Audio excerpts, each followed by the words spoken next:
Hello everyone, my name is Mark Frasco. This is Business Builders.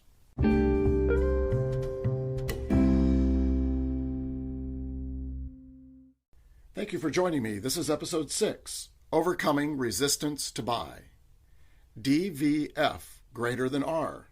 If you have a pencil, write that down. If not, try to think about that formula in your head. DVF greater than R.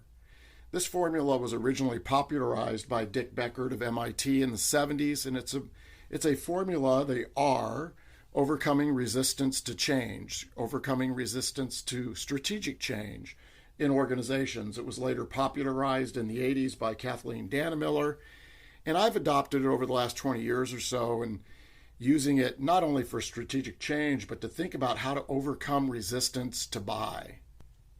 Any salesperson that's sold for more than a week has experienced resistance to buy from a buying influence. Very common, obviously, price resistance, time resistance, solution resistance. It comes in all forms and shapes and sizes.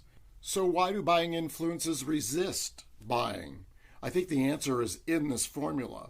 So let's go through this. DVF greater than R. The greater than R means that the product of DVF needs to be greater than the resistance to buy. The first multiplier is D. D means dissatisfaction. Dissatisfaction about the current state. In fact, shared dissatisfaction about the current state, meaning if there's more than one person that is influencing the purchase of your product or service, you need to have the shared dissatisfaction about the current state in the buying system.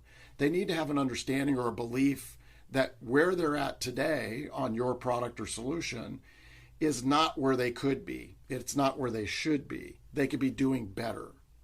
The second multiplier, V, a vision of the future using your product or service that's different, that will compel them to move forward. It will cause them to think differently about their current state. Shared vision of the future inside the buying system about what it is that you're promoting as a product or solution inside their system. The third multiplier, F, first steps. You need to get agreement from the buying system of first steps. I understand we're all looking for the purchase. We're all looking for the closed contract. But first steps are often an information meeting, a discovery call.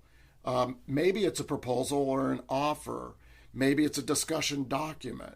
You get to decide what the first steps are, but I really like first steps, next steps.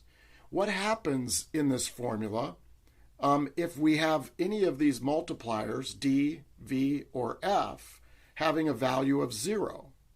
We all remember from 4th grade multiplication that if any of the multipliers in a multiplication problem are 0, we know that the product is going to be 0. If you can't identify a shared dissatisfaction in the buying system, if you can't develop a shared vision for the future using your product or service, or you can't get the buying organization to commit to first steps, we know if any of those are 0, you will never overcome resistance to buy. As you put this model in practice, you'll get actually really good at identifying the resistance to buy and the type of resistance that you're getting based on buyer types and what they're telling you. For instance, we've all had a buyer that will meet with us, in fact, be very social with us, but through a meeting or two, we have a very difficult time identifying any shared dissatisfaction in the buying system. If that shared dissatisfaction, in fact, has a value of 0, again, it's very difficult to overcome the resistance to buy. In fact, with that only, you would not overcome the resistance to buy. So what do? What you do is you have to create a big V, I call it.